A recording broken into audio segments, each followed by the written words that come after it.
सिर्फ तबलीगी जमात का नहीं था वो इशू, वो तो मुसलमानों को एक तरह से टारगेट करने के लिए किया गया था और ये समाज को दो हिस्सों में बांटने के लिए किया गया था।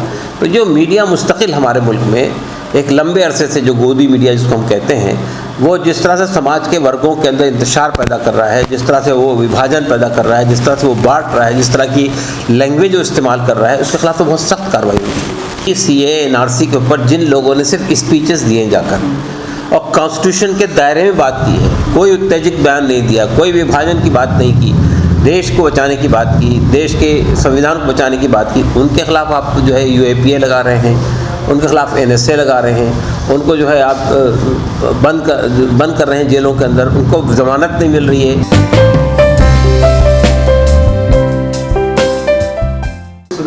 सुरेश चौहान का जो एक ट्वीट आया और उसमें जो वो एक एपिसोड का इंट्रोडक्शन दे रहे हैं और कह रहे हैं कि UPSC में जिहादी घुसपैठिए का पर्दाफाश करने की बात कर रहे हैं, उसकी काफ़ी आलोचना हो रही है, सोशल मीडिया पर काफ़ी वायरल हो रहा है। तमाम लोग कह रहे हैं ये सीधा खुले तौर पर जो है ये संविधान के खिलाफ उन्होंने बोला है, संविधान को चुनौती दे रहे हैं। आप किस तरह से देखते हैं इस पूरे घटनाक्रम को? देखिए, असल में सुरेश चौहान साहब ने जो कुछ कहा है सुदर्शन न्यूज़ के ऊपर में, वो कोई नई घटना नहीं है।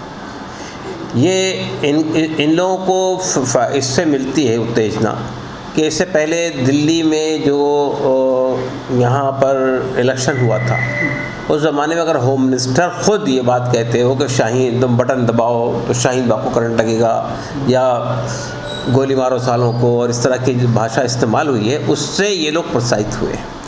और जाहिर है कि इस तरह की चीज़ें मुस्तकिल आ रही है सोशल मीडिया में, टीवी के चैनल के ऊपर में, ये हेट स्पीचेस का एक सिलसिला चल पड़ा है और कोई रोकथाम नहीं। तो मैं समझता हूँ कि ये एक पूरी RSS और BJP की तरफ से एक पूरी सोचे समझे तरीके से ये काम हो रहा है। लेकिन मैं समझता हूँ, देखिए मसला यह है कि ये जो सुरेश साहब ने कहा, सुरेश चौहान साहब ने कहा है, इस पर सबसे पहले तो मेरा ख्याल ये है कि UPSC को इसके ख़िलाफ़ मुकदमा कायम करना चाहिए, क्योंकि इन्होंने सिर्फ ये नहीं कहा कि मुसलमान आ रहे हैं और उनका वो बढ़ रहा है, उन्होंने तो सबसे पहले सवाल UPSC पे खड़ा किया है। आपने UPSC के सिलेक्शन को ही क्वेश्चन कर दिया।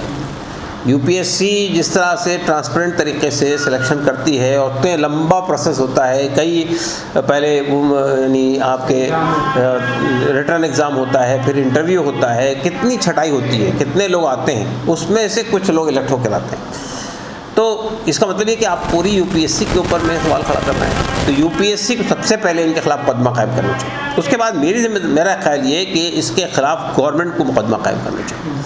ये गवर्नमेंट की रिस्पॉन्सिबिलिटी है कि आप गवर्नमेंट के एक इदारे के ऊपर सवाल खड़ा कर रहे हैं और फिर समाज में आप अपने इस तरह के बयानात के ज़रिए से, हेट स्पीच के ज़रिए से विभाजन कर रहे हैं, पैदा कर रहे हैं और एक खामखा का एक बड़ा ह्यू एंड क्राई खड़ा कर रहे हैं। आप बताइए मुसलमानों का परसेंटेज कितना है हिंदुस्तान के अंदर? क्या उस हिसाब से रिप्रेजेंटेशन है क्या UPSC के अंदर? हम वो नहीं कहते कि UPSC उसके लिए रिस्पॉन्सिबल है, कम्युनिटी भी रिस्पॉन्सिबल है। कम्युनिटी के अंदर जो तैयारी होनी चाहिए वो नहीं हो रही है। लेकिन सवाल ही पैदा होता है कि अब कुछ जामिया मिलिया और कुछ और इदारे स्पेशल कोचिंग देके अगर कुछ लोगों को तैयार कर रहे हैं, उस मेयार पे ला रहे हैं, तो आपको तो खुश होना चाहिए कि भाई देश के हर वर्ग का हमारी संस्था के अंदर, हमारे एडमिनिस्ट्रेशन के अंदर पार्टिसिपेशन हो रहा है, तो आपको खुश होना चाहिए इस बात से। मुसलमान बढ़ के, मुसलमान इस देश के नागरिक नहीं है क्या? मुसलमानों की तादाद अगर इससे दुगनी भी हो जाए तो आपको क्या आपत्ति है इसके ऊपर? वो इस देश के नागरिक है, इस देश के रहने वाले हैं, वो अगर सर्व कर रहे हैं, कोई अभी IAS में, IPS में जितने लोग अब तक इलेक्ट होते रहे मुसलमानों में से, जो लोग सिलेक्ट होते रहे हैं, उनमें से किसी के ऊपर भी आज तक कोई सवाल खड़ा हुआ है क्या? उनके परफॉर्मेंस के ऊपर में, उनके अप्रोच के ऊपर में कोई सवाल नहीं खड़ा हुआ। बहुत अच्छे लोग थे।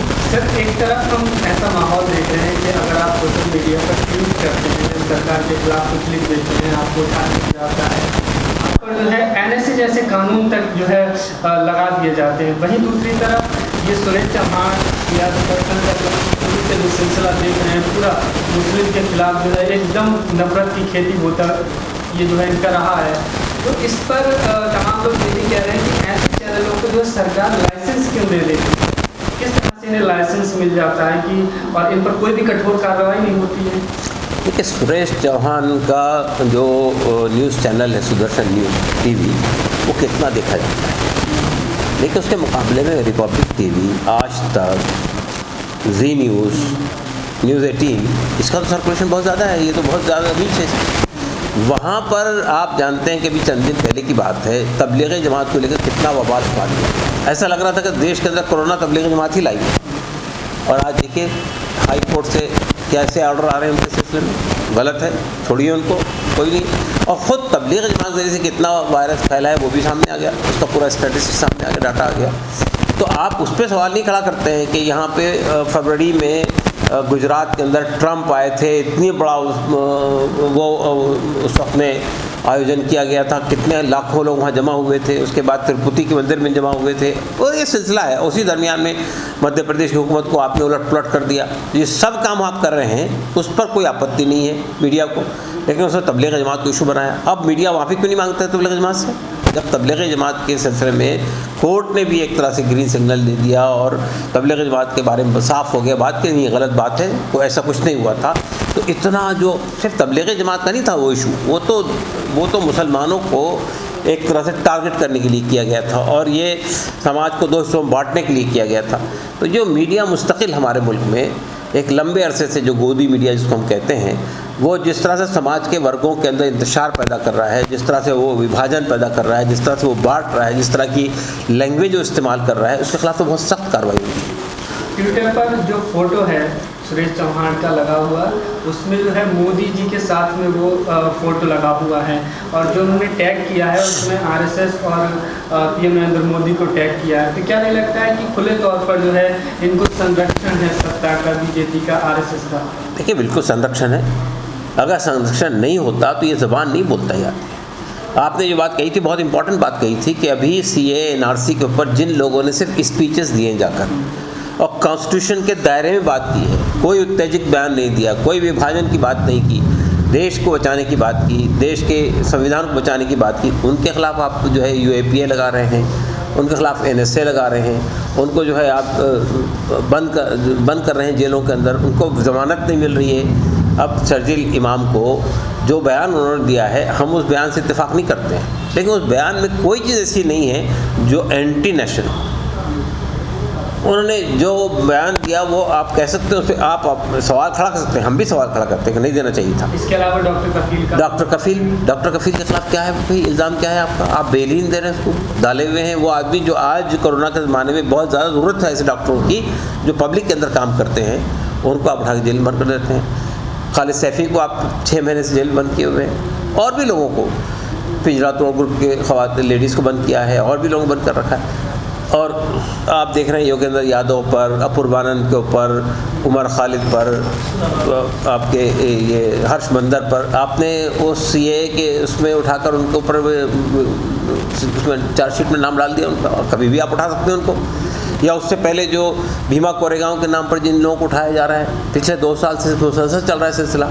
तो ये जो डेमोक्रेसी के अंदर जो बेसिक चीज़ होती है डिसेंट, कि हम गवर्नमेंट से के इस पॉलिसी का या इस बात का विरोध करते हैं, इसका प्रोविज़न है इसके अंदर। ये हमारे यहाँ फंडामेंटल राइट है, इज़हार ख्याल की आज़ादी, बोलने की आज़ादी, बात रखने की आज़ादी, आप उसको ख़त्म कर रहे हैं, तो फिर डेमोक्रेसी जाएगी कहाँ हमारे देश की? तो मतलब आपका ये कहना है कि सरकार जिस तरह से काम कर रही है और कुछ इस तरह के जो पत्रकार इस तरह की बयानबाजी, इस तरह के सवाल करके जो है समाज में जो नफरत फैला रहे हैं, सीधे तौर पर जो है संविधान के खिलाफ जो है ये मुल्क में जो है इस वक्त के काम हो रहे हैं। हर चीज़ संविधान के खिलाफ हो रही है। यानी ये बयानात जो दिए जा रहे हैं मीडिया, अब मिसाल के तौर पे आप इससे पहले ये उठाइए सुशांत सिंह उसका जो केस है फिल्म का, अभी इतने बड़े बड़े सवाल देश के सामने खड़े हुए हैं, उस पर कोई डिबेट नहीं हो रहा है। लेकिन चूँकि बिहार का इलेक्शन सामने है, उसको कैश करना है।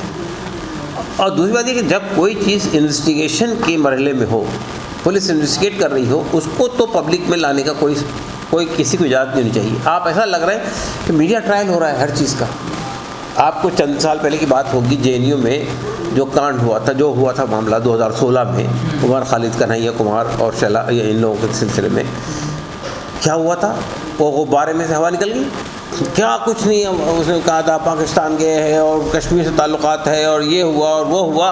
अब क्यों नहीं आप केस चलता है? वो सेडिशन का मुकदमा आपने कायम किया था, वो चला गया, कोई सवाल भी नहीं करता कि वो कहाँ है, कौन है, किस लिए क्या किया।